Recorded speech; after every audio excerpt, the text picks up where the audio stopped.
యేసుక్రీస్తు నామంలో ఈ ప్రోగ్రాం చూస్తున్న ప్రతి ఒక్కరికి హృదయపూర్వక వందనాలు తెలియజేస్తూ ఉన్నాను. ప్రభు నాకు ఇచ్చిన ప్రత్యక్షతను బట్టి, ప్రభు నాకు చూపించిన మరొక స్థలము, ఒక అందమైన స్థలము, ఒక బహు వెలుగైన స్థలము. ఆ స్థలం అంతా కూడా ఎలా ఉందంటే అనేకమైన తోటలు. ఆ యొక్క తోటలు ఉన్న స్థలంలోనికి ప్రభు నన్ను తీసుకువెళ్ళడము. మరి కిందిగా చూసినప్పుడు ఆ తోటలో కూడా ఎలా అంటే నేల అంతా కూడా బంగారంతో మెరుస్తూ ఉన్నది. ఎటు చూసినా తోటలే వెలుగై ఉండగా ఆ స్థలం అంతా కూడా నేను చూస్తూ ఉన్నాను. చూస్తూ ఉన్నప్పుడు ఆ తోటలో మరి అనేక మంది ఆత్మలైన వారు, దేవదూతల సమూహము కూడా ఆ తోట అంతా కూడా సంచరిస్తూ ఉన్నారు. ఆ తోటలో ఆత్మలైన వారు కూడా సంచరిస్తూ కొంతమంది ఫలములు కోస్తూ ఉన్నారు. కొన్ని తోటలలో మరి ఫలములు కోసుకొని తీసుకొని వెళ్తూ ఉన్నారు. కొంతమంది ఆ తోటలో ఆ చెట్ల క్రిందగా మరి తోట మాలిగా చేస్తూ వాటికి మరి చుట్టూగా పాదుల వంటివిగా చేస్తూ ఉన్నవారుగా అక్కడ కూర్చొని ఉన్నారు. కొద్దిమంది ఆ తోట అంతా కూడా సంచరిస్తూ ఉన్నారు. ఆ తోటలో అలా సంచరిస్తున్న వారిని నేను నడుచుకుంటూ అలా వెళ్ళిపోతూ ఉన్నాను. ఆ తోటలో అలా వెళుతూ ఉన్నప్పుడు అక్కడ ఒక ఇద్దరు స్త్రీలు తెల్లటి వస్త్రముల చేత ఆ తోటలో తిరుగుచూ నేను నడుస్తున్న మార్గంలో ఆ స్థలంలోకి వచ్చి నిలబడి ఉన్నారు. అప్పుడు నేను అలా చూస్తున్నప్పుడు ప్రభు నా ప్రక్కనే ఉన్నారు. ప్రభా అన్నాను, నా కుమార్తె తోట చూడు నువ్వు అని చెప్తూ ఉన్నప్పుడు నేను ఆ తోట చూస్తూ అలా ఉన్నప్పుడు నేను నడుస్తూ ఉన్న ఆ యొక్క స్థలములో ఇద్దరు స్త్రీలుగా నాకు ఆ ఎదుటగా నిలిచి ఉన్నారు. నేను ఒక మారుగా వారిని చూశాను, వారు నన్ను చూశారు. వారు ప్రభువారి వైపుగా ఒక మారుగా చూశారు. చూసి వెంటనే నా వైపుగా చూశారు. కుమార్తె, నేను పాపాత్మురాలు స్త్రీ అయి ఉన్నాను, నువ్వు చూడు అన్నప్పుడు నేను ఆమె చేతిలో నిజంగా ఆశ్చర్యం ఏమిటంటే ఒక ఫ్లవర్స్ చూస్తూ ఉన్నాను. ఆమె చేతిలో ఒక మంచి ఫ్లవర్స్ చూశాను. ఆమె నా వైపుగా చూస్తూ అంటూ ఉన్నది, అదిగో భూమి మీద నేను ఉండగా నేను ప్రతి పాపమును విడిచి నా ప్రభువు కోసమే నిలిచి ఉన్నాను.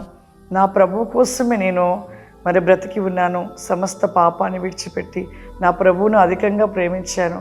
అందుకే నా ప్రభు పాదాల దగ్గర నా ప్రభువుతోనే ఈ తోటలలో నా ప్రభు యొక్క ఇచ్చిన బాధ్యతగా ఈ యొక్క తోటలో నేను నిలిచి ఉన్నాను కుమార్తె అని చెప్తున్నప్పుడు నాకు ఆశ్చర్యం అనిపించింది. ఒక మారు నేను చూసినప్పుడు పాపాత్మరాలు శ్రీ ప్రభు పాదాల మీద పడి కన్నీరుతో తన పాదములు తుడిచడం చూశాను. కానీ ఆమెకి ఇచ్చిన ఒక ప్రత్యేకమైన స్థలము ఆ తోట అని ఆమె చెప్పడము ఆశ్చర్యం అనిపించింది నాకు. నిజంగా ప్రభు పాదాలు తుడుస్తూ ఆమెకి ఇవ్వబడిన బాధ్యత కలిగిన ఆ తోటలో ఉండడము చాలా సంతోషం అనిపించింది. ఇక మరలా కొద్దిగా 2 అడుగులుగా వేస్తూ ఉండగా మరొక స్త్రీగా ఉంటున్న ఆమె రహాబు. చాలామంది అనుకుంటారు రహాబు పాపాత్మురాలు, ఆమె వేశ్య, ఆమె పరలోక పట్టణంలో ఎలా ఉంటుంది అనుకుంటారు. కానీ ఆమె వేశ్య అయిన రహాబు మరి ఆమె యొక్క విశ్వాసము, ఆమె నమ్ముటమును బట్టి మరి దేవుని కార్యాలను మరి తను కనులార చూడలేదు, కానీ వారు చెప్పిన మాటలను బట్టి నమ్మి విశ్వసించి విశ్వాసమును కలిగి నీతిమంతురాలుగా ఎంచబడ్డది. తన కుటుంబాన్ని రక్షించుకోగలిగి ఉన్నది. ఆమె యొక్క రహాబు ఆ యొక్క స్థలంలో ఉండడం నేను కూడా ఆశ్చర్యపోయాను. రహాబు మరి ప్రభు వైపు చూసి ఆమె మరలా నా వైపుగా చూసి కుమార్తె అంటూ తను కూడా మరలా ఆ యొక్క విషయం చెప్తూ ఉంది. నీ ఆలోచన కూడా రహాబు నేను ఇక్కడ ఉన్నానని నీకు ఆలోచన కలుగుతూ ఉన్నదేమో, కానీ ఆనాడు దేవుడు చేసిన అద్భుతాలను చూసి నేను నమ్మి విశ్వసించటమును బట్టి నా కుటుంబాన్ని, నా బంధువులను రక్షించుకొని నేను దేవునికి ఇష్టురాలై ఉన్నాను అని చెప్తూ అలా మాట్లాడుతూ తను మరలా ప్రభు వైపు ఇద్దరు చూసి మరలా వారు తిరిగి అలా వెళ్ళిపోతూ ఉన్నారు. నేను అలాగే చూస్తూ ఉన్నాను. చూశాక మరలా ప్రభు వైపుగా చూశాను.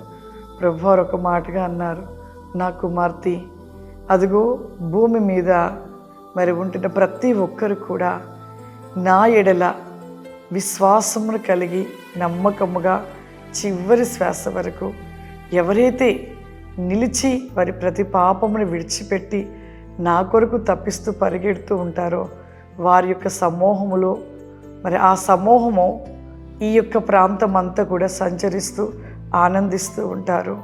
ఆత్మలైన వారు అని ప్రభు చెప్తూ అలా ప్రభు ముందుకు వెళ్ళిపోతూ ఉంటే నేను కూడా అలా ముందుకు వెళ్తూ ఉన్నాను.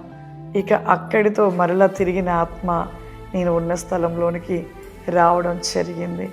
నిజముగా మనము దేవుని నమ్ముతున్నాము, కానీ విశ్వాసాన్ని కలిగి ఉండలేకపోతున్నాం. ఇప్పుడున్న వారు నమ్ముతున్నాం అంటున్నాం. నమ్మిన వారి జీవితం ఎలా ఉంటుందంటే పాపాన్ని విడిచిపెడతారు. నమ్మిన వారి జీవితంలో ఖచ్చితంగా ప్రతి పాపమును తొలగించుకోవడానికి ప్రయత్నిస్తారు. నీవు అవిశ్వాసాన్ని కలిగి ఉంటున్నావు కాబట్టి మరి దేవుడు అని నీవు దేవుని స్వీకరించలేకపోతున్నావు కాబట్టి నీ జీవితంలో ఇంకా పాపము దాగి ఉండి నీవు దేవుని వైపుగా చూడలేని, దేవునికి దూరంగా నువ్వు నిలిచి ఉంటూ ఉన్నావు. కాబట్టి దేవుని రాజ్యాన్ని మనము మరి విడిచిపెట్టు వారిగా ఉంటూ ఉన్నాం. కాబట్టి దయచేసి పాపము చేయని వారు ఎవరు లేరు. ప్రతి ఒక్కరు పాపం చేస్తారు. మరి పాపాత్మురాలు పాపం చేసింది. ప్రభు చెప్పారు, ఇక పాపము చేయకుము అన్నాడు. అక్కడ దేవుడు మాట విన్నది, నమ్మి విని లోబడి నమ్మకముతో ఇక తను జీవించింది. రహాబు నిజంగా ఎంతో సహాయం చేసింది. యెహోషువ ఏగులు వారిని పంపించినప్పుడు తను సహాయం చేసి వారిని రక్షించి వారికి సహాయాన్ని అందచేసింది. అంటే అక్కడ నమ్మింది. అక్కడ నిజమైన దేవుడు మరి వారిని రక్షించి కాపాడుతాడు. ఖచ్చితంగా ఈ యెరికో పట్టణం వారు స్వాధీనపరచుకుంటారని ఆమెకి తెలుసు. నమ్మి ఖచ్చితంగా ఈ పట్టణం వారి చేతికి వెళ్తుందని తనకు తెలుసు. కాబట్టి మరి ఏగులు వారితో మాట్లాడి నిజమైన దేవుడు మీ దేవుడని తను ఒప్పుకొని నమ్మి విశ్వసించింది. కాబట్టి నీతిమంతురాలుగా ఎంచబడింది రహాబు. కాబట్టి వారిద్దరూ కూడా ఆ పరలోక పట్టణంలో ఉండడం అనేది చాలా గొప్ప అద్భుతము, ఆశ్చర్యం ప్రభు నాకు చూపించి నిజంగా వారిద్దరిని చూసినప్పుడు చాలా సంతోషించాను. ఆ ప్రాంతం అంతటిని బట్టి మరి చూసి సంతోషించి దేవునికి మహిమ కలుగును గాక. దేవునికి ఏమి ఇచ్చిన రుణం తీర్చుకోలేము. మరి మన జీవితాలలో కూడా అటువంటి బలహీనతలు ఏమైనా ఉన్నట్లయితే తొలగించుకొని సరిచేసుకొని దేవునికి ఇష్టమైన బిడ్డలుగా నిలిచి ఉందాము. God bless you.